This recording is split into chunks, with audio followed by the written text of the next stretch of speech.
ই বাবা, তুমি কি করেছো? তুমি গাড়ির উপর চেপে গেছো?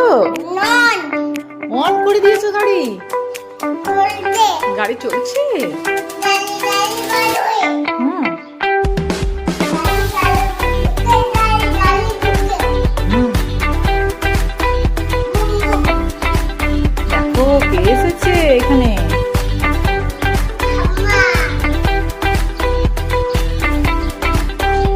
যাও, বাবি কি দিল তোমাকে এখন?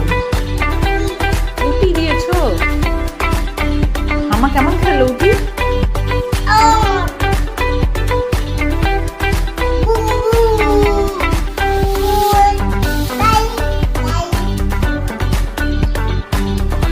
দেখো এখনো যাচ্ছে না।